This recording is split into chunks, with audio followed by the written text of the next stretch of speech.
Oi, eu sou a Mari. Oi, eu sou a Carol, Sejam bem-vindos ao primeiro episódio do Sala 4. o seu podcast para falar sobre cinema sem parecer palestrinha. Mas talvez nesse episódio a gente bem que pareça. Então, nosso primeiro episódio, estamos aqui para falar de uma coisa polêmica, um tanto quanto polêmica, um tanto quanto querida, né? Eu tenho muitos conflitos com relação ao nosso primeiro tema. Vamos falar do Oscar. E é importante lembrar, eu separei aqui pra gente uma reflexão que eu tive esses dias, assim que saiu a lista de indicados. É que a gente critica o Oscar há muito tempo, né? Já tem uns anos aí que toda vez que sai a lista de indicados, a gente já começa falando mal do Oscar. Então, sim, sabemos que é importante lembrar que o Oscar é uma academia falida, que não funciona mais e deve urgentemente rever os seus conceitos, deve ter os créditos reivindicados. Mas vamos correr e fazer uma maratona e comentar sobre os filmes indicados, porque eu falo mal todos os anos, mas todos os anos eu bato ponto nessa premiação, porque cadelinha do Oscar, né, amores? Eu gosto muito, eu assisto tudo. A Mariana bate ponto, mas eu não, gente. Eu detesto o Oscar com toda a minha força. Eu só tô aqui para falar mal do Oscar e ressaltar alguns pontos, talvez positivos aí pra gente não sair como apenas as estudantes de cinema vilã que fala mal de todas as premiações, mas eu mesma não sou uma grande fã do Oscar. Lidem com É isso. legal a gente lembrar também que o Oscar não é uma premiação universal, né? A gente olha para ele um pouco assim, como essa referência que diz o que que é bom e o que que não é. E claro que ele tem o seu valor, mas é importante a gente lembrar que é só mais uma premiação americana, né? Que poderia ser o Grande Prêmio do Cinema Brasileiro, que é o que acontece aqui no Rio de Janeiro. E presta mais atenção nos filmes nacionais, mas até tem categorias internacionais também. Mas assim, é só mais uma premiação americana, tá tudo certo, é uma premiação como qualquer outra, inclusive tem várias outras muito mais legais do que o Oscar, eu acho, assim. Como, por exemplo, não, eu queria falar que, como, por exemplo, o Globo de Ouro, que eu prefiro muito mais do que o Oscar, e o Festival do Rio, porque você tocou na questão do nosso cinema nacional. E eu sou uma consumidora de cinema nacional assídua, eu amo, eu sou apaixonada. Inclusive, o meu sonho é trabalhar no Canal Brasil. Beijos. Alô, Canal Brasil! Manda um Patrocina a gente. job! Patrocina a gente. Eu amo o Canal Brasil e eu amo o Festival do Rio. Mas, voltando para a questão do Oscar, eu gosto muito mais do Globo de Ouro, porque eu acho muito mais acessível, eu acho que tem uma variedade muito mais interessante de questão de consumo do audiovisual mesmo, porque tem série, tem filme, tem curta, tem longa, tem tudo para todo mundo, e principalmente nesse momento de pandemia que a gente está vivendo, a gente consegue achar as coisas com um pouco mais facilidade por conta das plataformas de streaming. Tem um abraço muito mais comercial pra gente.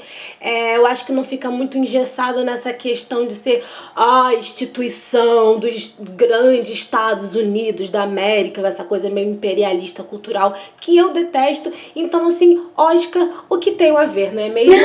De ouro, eu te amo. Mas, dito tudo isso, a gente vai falar do Oscar sim.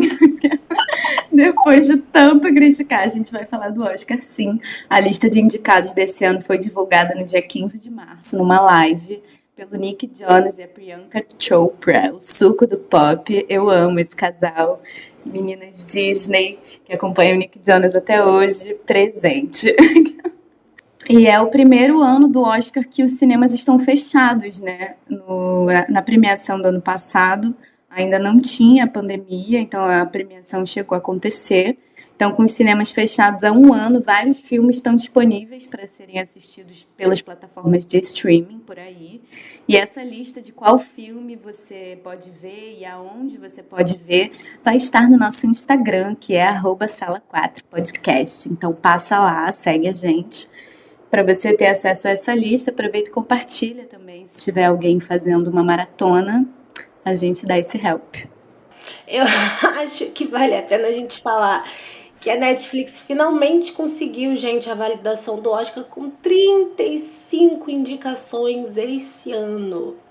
desde 2015 com Beast of No Nations. Eu tenho uma ressalva com esse filme, mas vamos deixar aqui. Muitas.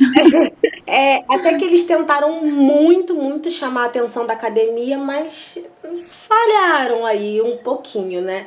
Porque antes, para se qualificar para o Oscar, os filmes precisavam ser exibidos no cinema, em uma quantidade mínima de salas, em vários estados dos Estados Unidos, e antes de em qualquer outro meio, tipo televisão e internet. E essa regra era justamente para desencorajar que longas televisivos fossem inscritos no prêmio. Isso é uma questão muito polêmica, eu acho, né? Porque o que é um filme digno de cinema ou não? O que é cinema e o que não é? O filme de cinema, ele é literalmente passar no cinema? Qual que é essa régua, né? E quem é o Oscar para dizer quem é e quem não é, mais uma vez? Desculpa, mas assim, não é ele que diz, sabe? Tipo, ele barrou a Netflix por muitos anos, desde antes de 2015, na verdade, a plataforma já era grande, desde 2013, 2014, já tinha séries enormes, de muito sucesso, notadas pelo Globo de Ouro.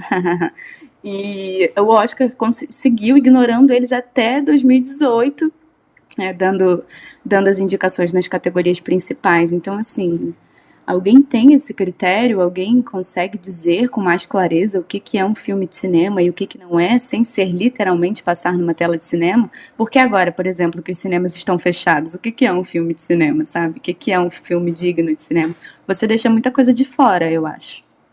Fica aí a reflexão. E já que você tocou nesse assunto sobre o que é filme de cinema, o que não é filme de cinema, a gente fica aí pensando que a gente mesmo, então, não tem nenhuma chance, né? Os moldes de cinema que a gente tem aqui no Brasil e em outros países do mundo são completamente diferentes dos moldes estadunidenses, gente. A gente não tem a mesma tecnologia, o que não significa que a gente é menos qualificado. É só que nós temos tecnologias, abordagens, linguagens, formas de distribuição completamente diferentes do cinema estadunidense, e isso precisa ser levado em conta, sim, se a gente também quer falar de diversidade, porque a diversidade, eu acho que ela não é só uma questão étnica ou racial, eu acho que é uma questão também econômica e cultural, de como aquele filme é passado naquele país, como que aquelas pessoas daquele país recebem, e por que a nossa linguagem de cinema ela não pode ser aproveitada no estrangeiro, sabe? Por que ela não pode ser aproveitada nos Estados Unidos, nessa premiação grandiosa? Fica aí a reflexão, o que vocês acham aí também, a gente está disposto a ouvir. Eu acho que isso já mudou bastante, propositalmente, já rolou essa mudança nessa regra de ser uma obrigação de ser exibido no cinema. Acho que isso se deve muito à diversidade que eles adicionaram aos membros da academia, que são mais de 484 pessoas envolvidas, de muitos países e de muitas racialidades, o que traz muita riqueza para dentro dos membros e das perspectivas em que se assiste um filme, né? Então tem muita gente do Brasil, tem muita gente de vários outros lugares, essa regra caiu por terra, ela não acontece mais. Então em 2018, por exemplo, a Netflix já conseguiu ali uma brecha para entrar nas categorias principais, que foi com o filme Roma, que é o Que Horas Ela Volta, dos gringos, e eles levaram um prêmio de melhor fotografia, melhor filme estrangeiro e melhor diretor, que foi pro Afonso Cuarón. Então, considerando que há pouquíssimo tempo atrás o Oscar nem considerava o que eles faziam como filme, entre muitas aspas, de cinema, parabéns, dona Netflix, pelo seu feito. E queria fazer um parênteses pessoal, amiga, até com você, com quem estiver ouvindo, se eu pensar em deixar isso depois, mas esses dias eu tava pensando nas estreias, assim, né, da vida, pra quem não me conhece, eu sou atriz, aí eu fiquei pensando, cara, já pensou eu sou indicada ao Oscar e eu não ganho, e eu fico marcada como esse ícone injustiçado, porque o grande, assim, se a Fernanda Montenegro tivesse... Se a Fernanda Montenegro tivesse sido premiada, seria bacana. Temos uma atriz brasileira que ganhou um Oscar, mas a gente fala disso até hoje porque ela não ganhou. E ela é um ícone injustiçado. E aí, esses dias eu tava pensando, se eu for indicada, eu não quero ganhar. Porque você quer ser lembrada pra sempre. Porque eu quero ser lembrada. Eu quero ser lembrada como aquela atriz que fez um ótimo trabalho E o Oscar ignorou. Tipo assim, parabéns, Brasil, você quase chegou. O que pra gente ia ser um grandíssimo prêmio, porque se a gente nunca chegou, o quase já seria maravilhoso. E eu lembro que eu vi uma entrevista da Fernanda Montenegro, ela falando toda classuda lá, que não, eu não acho que eu deveria ter merecido ganhar o Oscar. Aí eu fico pensando, Fernanda, você realmente acha Ô, que não Fernanda! Fernanda, sinceramente, você acha que você não merecia ter ganhado o Oscar ou você tá falando isso pra sair na finesse? Porque, sinceramente, se eu sou indicada ao Oscar, Mariana, me desculpe você, mas eu iria querer ganhar sim. Problema se vocês iriam esquecer de mim, eu ia ter uma estatueta daquela na minha casa, meu amor. Tá certíssima, amiga, tá certíssima. Mas é que eu penso também assim, por exemplo, o Leonardo DiCaprio, todas as vezes que ele quase ganhou, foram muito mais emocionantes do que a vez que ele ganhou. Porque eu nem gosto daquele filme. Aquele filme é Aquele filme péssimo. Então, é ele um fez várias coisas incríveis que ele merecia e você fica, meu Deus, ele não ganhou por causa do Great Gatsby, que absurdo, nananã. Ah, ele ganhou com regresso. Poxa, é. Leonardo, trabalhou tanto, várias vezes, foi tão ótimo. E aí Ele passou. foi. O Regresso foi o filme dele pra ganhar o Oscar, literalmente, né? O cara comeu peixe cru, vivo, se debatendo. Horrível, gente, não precisava ter feito isso tudo. Todo mundo sabia que ele ia levar aquele ano. Porque foi literalmente o filme que ele fez pra ganhar o Oscar. Foi tipo assim, cara, Eu por comi favor, peixe Oscar, cru 100 gramas. direto do Rio, academia. Pelo amor de Me, Deus, eu não sei mais o que fazer. É isso. me dê 100 gramas de atenção. Por favor, me dê uma estatueta. É, foi isso. Conseguiu. Parabéns, Leonardo. E quem sabe eu mude de ideia. Mas se a indicação vier, eu já estarei muito feliz. Então, voltando às polêmicas. Não, mentira, essa questão não é polêmica. Foi um movimento que aconteceu no ano de 2015, não sei se vocês se lembram, que foi o ano que a galera falou: Amado, estou cansado, estou exausto, olhe para mim. E aí nasceu o movimento Oscar So White. E eu me lembro que o Will Smith e a mulher dele, a Jada, ai que péssimo, desculpa, Jada, desculpa. O Will Smith e a Jada. O Will Smith e a Jada foram figuras muito representativas nessa época, porque eles foram os primeiros a falarem não vamos a essa premiação e levaram todo o resto da galera preta a se posicionar em não ir na premiação também, porque acho que foi um ano que não teve nenhum indicado, nenhum filme, e era o ano que o cinema estava bombando, assim, foi um ano que foi um ano crescente pro cinema preto.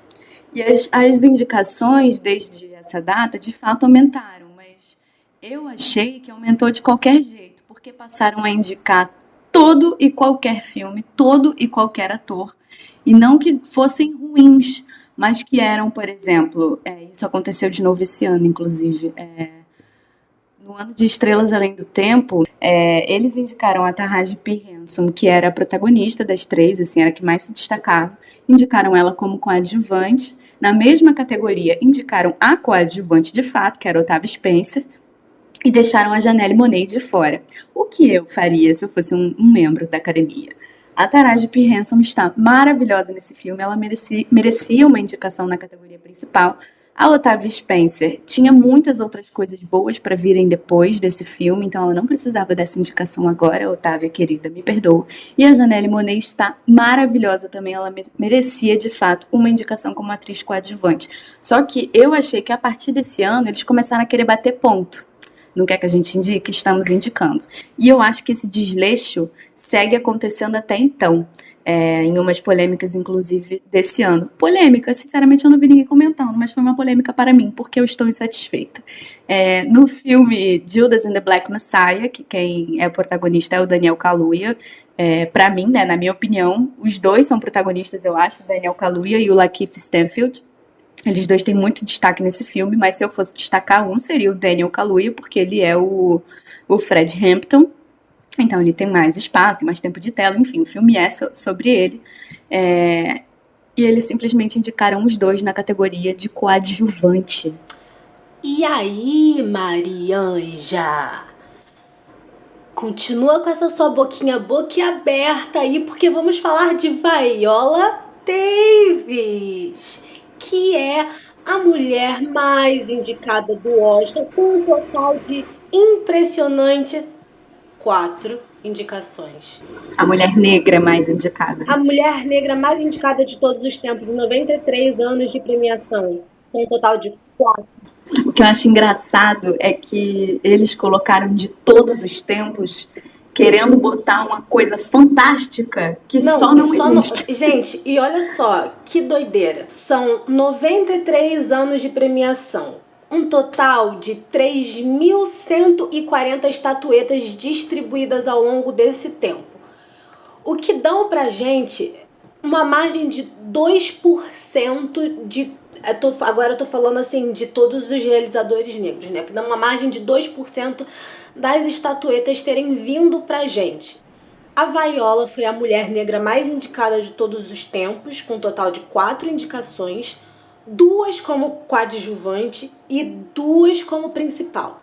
Só que eu tenho uma ressalva, porque na indicação dela em Fences, naquele filme que ela contracena com Denzel Washington.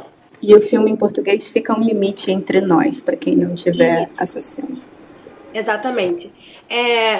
Eu não acho que ela era atriz coadjuvante. Eu acho que ela estava ali segurando o filme de igual para igual e, se pá, até bem mais que ele no quesito espaço de tela, no quesito personagem principal. E ela foi indicada como coadjuvante. Esse ano a gente tem ela indicada pelo aquele filme Ma Rainey's Black Bottom, que acho que em português é a música, sei lá o quê. Ma Rainey's Black Bottom, que é o filme da Netflix com Chadwick também. Sim, muito bom a gente falar do Chadwick, porque a gente precisa bater um ponto. Em português é A Voz Suprema do Blues. Isso, a voz. Tudo a ver. Tá lá na Netflix, gente. Tá lá na Netflix se vocês quiserem assistir. E já que a gente tá falando disso, por que não puxar um gancho para falar sobre o nosso querido Chadwick, que sentimos a sua falta muitíssimo, mas tá aí pra gente debater com muito cuidado, com muito carinho, pra gente não ser muito também incisiva nisso que a gente vai perguntar, nisso que a gente vai propor aqui, essa indicação póstuma dele. Porque ele é o primeiro homem negro na história do Oscar, já que eles adoram falar isso, na história do Oscar. De todos os tempos. Todos os tempos, a ser indicado pós sua partida. Ele é o primeiro homem negro nessa categoria aí. Na verdade não é uma categoria, né? Mas é uma indicação póstuma. Ele é o primeiro homem negro. E vamos pensar aqui, galera. A gente acha que ele teria sido indicado se ele estivesse vivo? Tan, tan, tan, tan. Mariana, Olha, eu acho o filme bem fraco. Eu gosto muito do texto. Na verdade, isso é até legal. Você falou sobre Fences e o autor é o mesmo autor desse outro filme do Ma Rainey's Black Bottom, que é o August Wilson, que também tem um documentário super interessante sobre ele, sobre os textos dele. Ele tem 10 peças escritas e cada peça representa uma década da história do povo negro americano. Eu gosto muito do texto, eu acho que eles funcionam muito como peça. Eu acho que o que deu errado em Fences foi justamente o Denzel ter escolhido dirigir e atuar um testamento daquele. São 2 horas de filme, eu acho muito difícil ele não ter colocado alguém para olhar para ele por trás das câmeras e ele querer se dividir dessa forma. Então eu acho Ma Rainey's Black Bottom também muito fraco, acho que funciona um pouco mais do que Fences. Eu acho que o Chadwick tá sensacional, ele tá muito bem, eu acho que de fato é a melhor coisa que ele fez, não por ele... Não, acho que é um mérito um pouco de tudo, assim, mas é a melhor coisa que ele fez no sentido dele ter tido espaço. Eu acho que Pantera Negra não tem espaço para ele ser muito impressionante. Eu gosto muito do filme do James Brown, também acho que ele tá muito bem, mas ele tem momentos muito bons nesse filme, no Ma Rainey's, que infelizmente eu acho que o filme vai gongando ele aos poucos. Eu acho a fotografia muito ruim, ele tem vários momentos emocionantes que você não consegue enxergar a expressão dele, então acho que vai falhando nesse sentido. Então acho que pelo filme ser fraco, talvez não tivessem olhado para ele dessa forma. Acho que teria passado batido, e acho que o filme falha também com a Viola. Claro que ela é maravilhosa. Aqui neste podcast está proibido criticar toda e qualquer coisa que a Viola fizer. Eu acho ela maravilhosa, mas eu tenho muito medo dela acabar fazendo coisas sempre parecidas. Ela sempre está nesse papel de megera. E ela faz isso muito bem, precisamos reconhecer. Ela fez 4 temporadas de How to Get Away with Murder brilhantemente. Mas eu tenho medo que ela acabe sempre fazendo esse tipo de coisa. Acho que ela precisa ir para um lado mais sensível, se mostrar um pouco mais cotidianamente.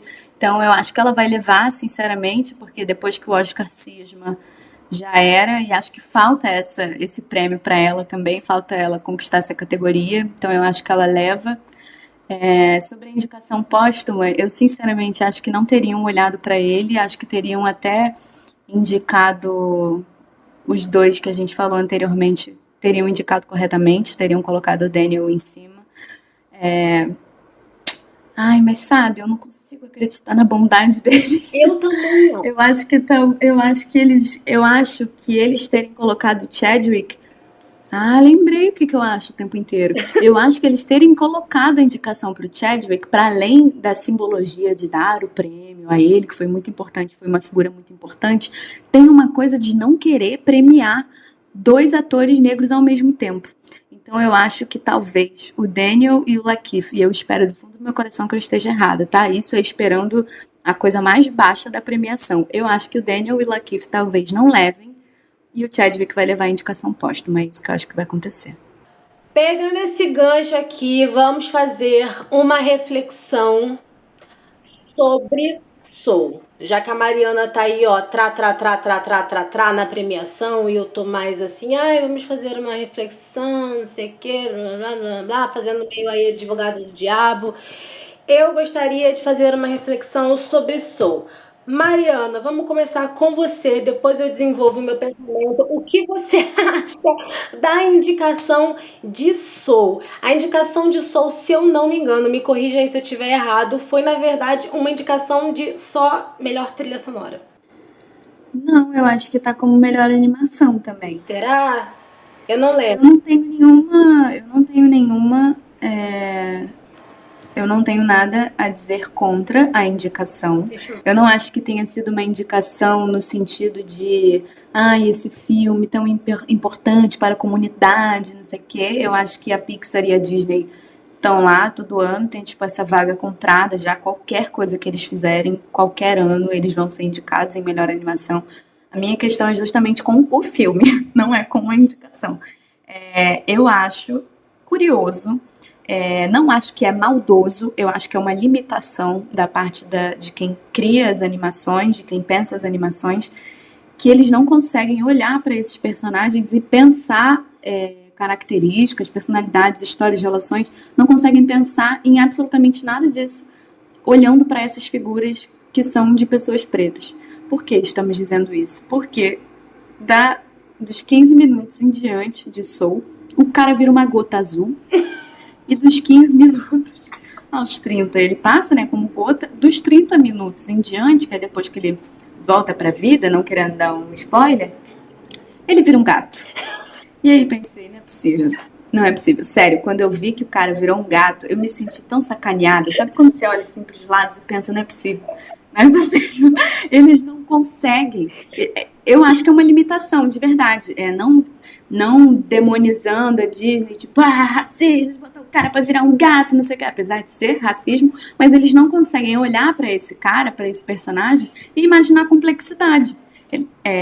Assim como a Tiana também virou um sapo. A Tiana passa a maior parte do tempo do filme como um sapo. Ela passa os 10 primeiros minutos ralando igual uma cachorra, depois ela vira um sapo, porque ela beija o sapo, e assim eles passam, depois no final eles voltam a virar humanos pra casar, e acabou o filme. Então eu acredito que eu não acredito que seja uma coisa do tipo, cara, vamos fazer personagem preto, mas vamos sumir com eles, assim, eu não imagino eles sendo maléficos nesse sentido, maquiavélicos, de esfregar as mãozinhas e vamos fazer, mas não vamos enganar eles, vai ser só pra gente vender. Eu não imagino isso. Eu imagino que seja uma limitação. Chega num determinado ponto, eles não sabem mais o que fazer e falam: a gente pode botar ele pra virar uma gota azul. Aí ele sai do plano da vida, vai pra outro, mas quando volta, ele volta gato. Ele não pode voltar como pessoa, não. Mas me diga, minha amiga, que eu sei que você é um pouquinho, mas já tem isso um pouco mais formado. Eu sou amarga. Ao passo que Mariana acha que isso é uma limitação, eu acho que foi maléfico sim. Mariana, eles têm dinheiro. Eles poderiam ter contratado Deus e o mundo para poder fazer essa animação toda preta, toda sobre o show americano. Eles poderiam sim ter feito. Eu acho, já estou até ficando meio exaltada, porque isso toca numa ferida muito grande em mim. Eu acho que de fato, amiga, eu acho que de fato eles. Eu não sou ingênua e eu não acredito na ingenuidade de uma produtora tão grande quanto eles em simplesmente falar: vamos fazer aqui um filme sobre personagens pretos, vamos agradar a sociedade. Não, que isso, olha o histórico da Disney. Mas acho que se eles estivessem minimamente interessados, eles teriam dinheiro, eles têm recursos para pesquisa, eles têm alcance de profissionais para chefiar toda essa animação, desde a pré-produção até a pós, até uma revisão. Cara, se eles tivessem comprometido, eles olhariam para essa palhaçada que é colocar o cara para virar uma gota azul e depois um gato e falar assim: não tá colando, que isso, não tem humanidade nisso aqui. Eu acho que se fosse do interesse deles mesmo, eles se proporiam. Isso tá certo, esse verbo? Se não tiver. Quando eu não sei, eu faço assim: eles iriam se propor. Vamos então de locução verbal aqui. Eles iriam se propor, ou pelo menos tentar. O que não tá sendo, no que não foi o caso. Então sou muito amarga com a Disney, sim. Ai, amiga, não acho amargura, acho que você tá certa. Vou rever meus conceitos e aprender com você. É difícil pra mim criticar a Disney. Tudo bem, amiga, tudo bem. Eu gosto de Tarzan, é uma das animações mais racistas que existem. É muito problemático, cara. Eu revi. Olha que louco, isso é muito legal. Eu acho que eu até falei com você na época que eu reassisti. Eu reassisti no ano passado. Na quarentena, aproveitei para rever todos os filmes que eu gostava e não me lembrava. E eu ainda preciso sempre de um terceiro comprovando o que eu tô sentindo nesse sentido. Então eu lembro que eu assisti uma buzina escandalosa. Eu lembro que eu assisti o filme e aí eu fiquei meio assim, eles estão, né? Estranho isso. Aí eu, Carol, tá certo isso? Você não acha que isso aqui lembra um pouco, né? Pessoas negras e tal? Aí ela, sim, amiga, está tudo errado, não sei o que. Você está certa. Eu falei, tá, então tá bom. Entendi, então. Porque tá ali disfarçado, né? Tá ali disfarçado. Quem perceber, percebeu. E o problema é justamente esse, tá disfarçado. Mas voltando pra Soul, tinha lido uma crítica, na verdade não era uma crítica, era eu e meu namorado trocando mensagens. Ele fez uma crítica muito interessante à irresponsabilidade do filme quanto ao desenvolvimento psicológico das crianças, né? E eu não vou saber falar bem sobre isso, mas ele disse alguma coisa sobre como o filme mostra que você conhece o seu propósito desde criança, ou que você vem para o mundo tendo que ter um propósito. Acho que dá essa chamada, assim, ele achou isso um pouco irresponsável, e eu tinha lido alguma outra coisa de uma psicóloga falando sobre isso também. E assim, a gente não pode negar que a Disney forma muita coisa, né? Eu tô aqui toda desgraçada da cabeça, porque eu cresci vendo Disney 24 horas, e eu espero até hoje dar uma vivida nas coisas que eu assistia, né? Todo dia eu ando pelas ruas esperando todo mundo começar a cantar e dançar ao mesmo tempo, graças a High School Musical. Então assim, eu tô aqui até hoje querendo ir num acampamento musical, batucar num balde, subir nas mesas e dançar, e até agora não aconteceu, e a culpa é toda da Disney. Então, assim, eu acho que eles deviam ter esse compromisso de saber que formam identidades e pessoas e desgraçam cabeças. Mas eu te amo. Disney. Eu queria ser a Mitty, eu queria levar o Jan final. Eu tinha franja, minha amiga. Eu tinha uma franja lisa, pelo amor de Deus. Dito tudo isto, claro que a gente não quer invalidar todo o movimento e nem a premiação que tem seu valor lá no fundo, mas as críticas fazem parte e eu acho que a gente tem que criticar até aquilo que a gente gosta. Não pode ser cego dessa forma, como eu sou com relação à Disney. E o movimento do Oscar So White foi muito importante, ele deu uma pressionada na academia e eu acredito que muito por isso eles abriram os olhos para premiar filmes como Moonlight em 2016, que levou o melhor filme, e foi um filme feito por uma produtora independente, que é muito importante dizer, que é a A24. E só para não dizer que eu tô reclamando demais, eu vou passar muito rápido, rapidamente. Eu vou parafrasear o Jay-Z, que cantou sobre essa, abre aspas, gafe que aconteceu nessa noite, o pequeno engano, entre muitas aspas, na troca dos prêmios. Jay-Z diz, até quando ganhamos, perdemos. E Jay-Z, doeu, cara, porque assim, eles queriam muito dar esse prêmio para aquele musical sem cantores, que eu amo, tá? Eu amo também, mas a gente tem que reconhecer que é um musical com pessoas que não cantam e por isso é muito difícil de achar que essa parte tem qualidade. Mas, enfim, até quando ganhamos, perdemos. E é só isso que a gente vai dizer sobre, porque a gente parou de reclamar. Agora vamos pro próximo. E Corra, em 2018, levou o prêmio de melhor roteiro original, né, amiga? Ai, sim. Eu vou falar animadamente desse filme, porque eu amo Corra e eu amo cinema de gênero. Eu amo muito. E eu sentia muita falta de narrativas negras nesse universo meio surrealista, meio fantástico.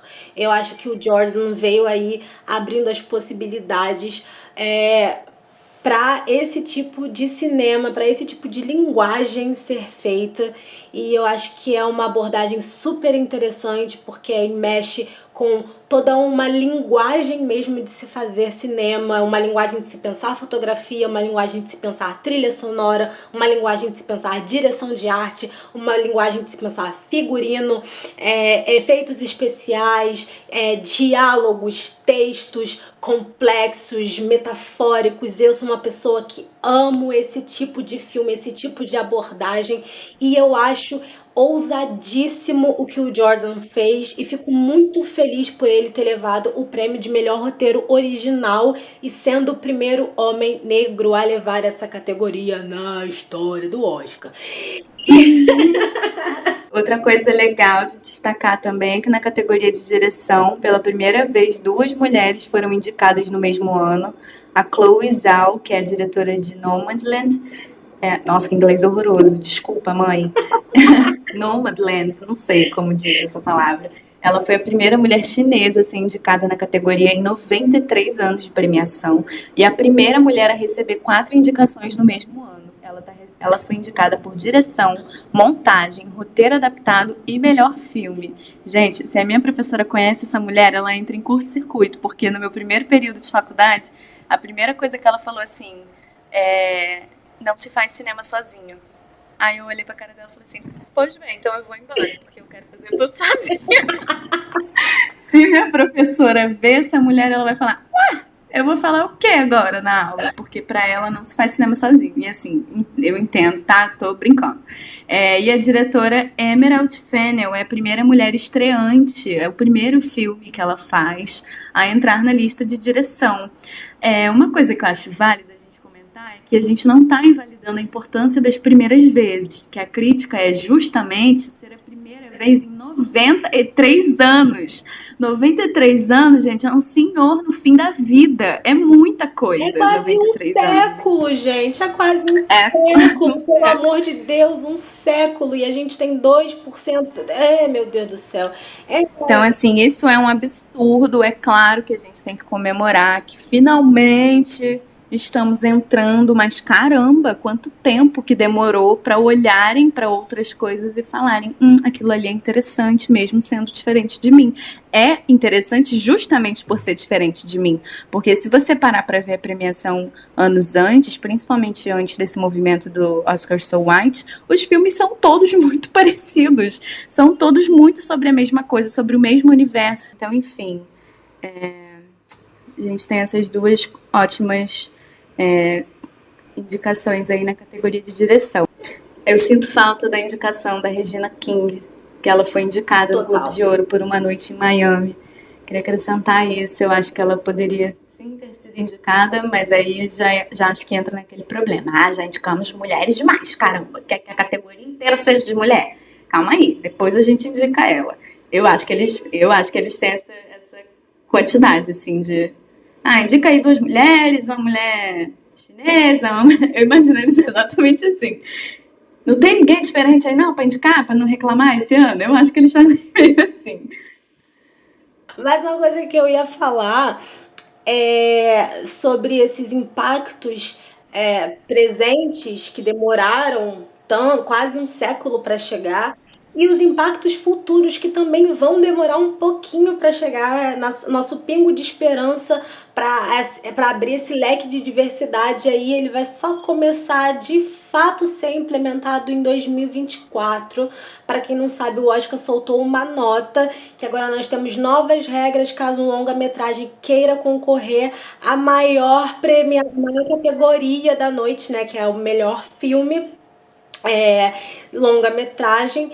E aí a gente tem alguns requisitos, assim, né? Vão precisar ter um número mínimo de funcionários da divulgação, na equipe de produção, administrativa, de minorias étnicas, pessoas com deficiências, ou abordar algum contexto diretamente do tema que afetam essas comunidades.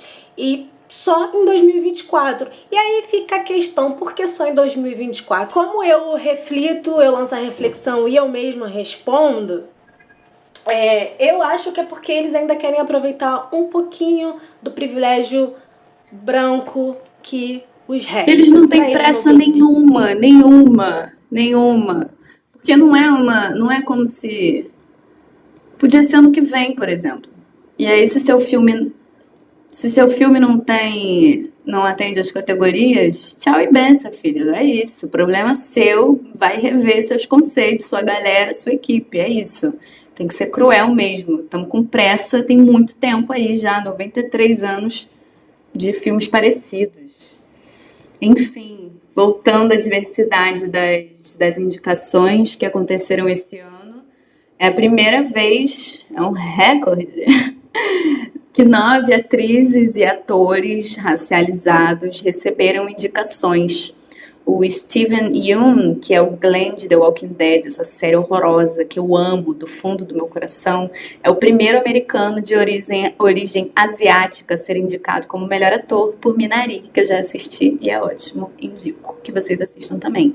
E na mesma categoria, o Riz Ahmed é o primeiro ator muçulmano de origem paquistanesa a receber uma indicação. Então eu acho que independente de quem ganhar... Tem branco, gente? Acho que só tem uma outra indicação do cara que fez Mank, aquele filme sobre a conquista lá dos créditos, a disputa dos créditos do Cidadão Kane, que é aquele filme que todo mundo foi obrigado a assistir na faculdade, se você fez faculdade de cinema. Acho que ele é o único ator branco que está indicado. Então, gostei.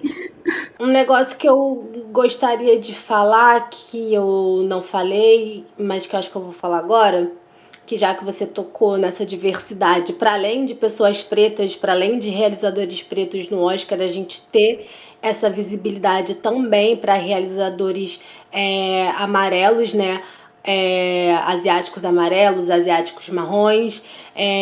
Eu acho muito interessante a gente pensar um pouco no que a gente falou lá do Oscar So White, que foi o que deu uma pressionada na academia, e ele veio, gente, diretamente correlacionada com o movimento do Black Lives Matter.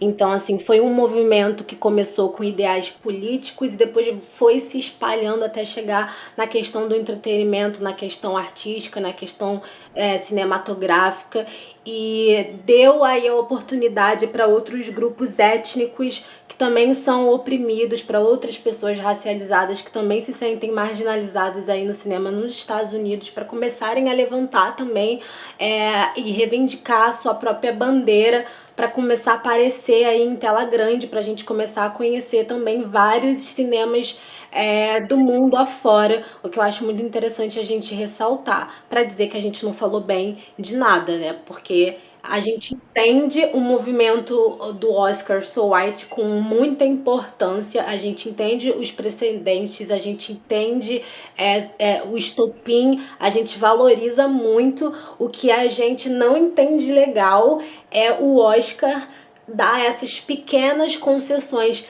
E o que eu sempre costumo dizer é que podemos comemorar sim e devemos, porque porque se a gente não comemorar essas pequenas concessões, a gente não vai comemorar nada nunca, porque infelizmente a gente ainda não vive numa era pós-racial, então a gente sempre vai estar aí em competição com a galera branca, mas lembrando que concessões dadas pela branquitude não são privilégios, não é algo para ser apenas comemorado acriticamente, sem refletir, porque a gente vai sempre estar aí como uma pequena ressalva dentro do mundo gigantesco e brancocêntrico deles. Então, acho muito importante a gente dar essa brifada aí, que a gente é super empolgada com o movimento do Oscar So White, a gente entende a importância, mas não vamos não criticar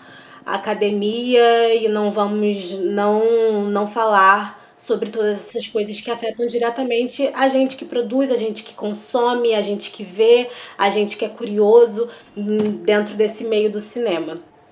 Ai, ai. Muito bom ser sua amiga, ser geminiana. Queria lamber o seu cérebro.